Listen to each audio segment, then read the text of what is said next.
Antras skyrius. Pirmumo kelio ženklai.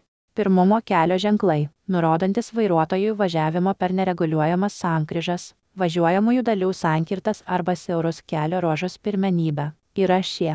Kelias, kuriame suteikta pirmenybė važiuoti per nereguliuojamas sankryžas. Kelio ženklų, pagrindinis kelias, pažymėto kelio pabaiga.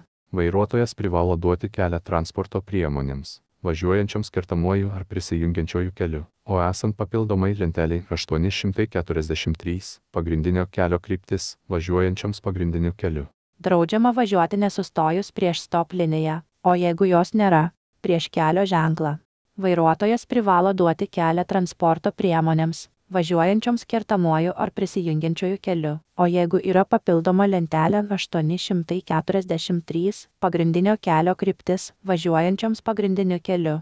Įvažiuoti į siaurą kelio ruožą draudžiama, jeigu tai apsunkintų priešpriešinį eismą. Vairuotojas privalo duoti kelią siaurame ruože esančioms arba iš kito galo prie jo artėjančioms transporto priemonėms. Siauras kelio ruožas, kuriuo važiuodamas vairuotojas turi pirmenybę prieš artėjantį priešpriešinį transportą.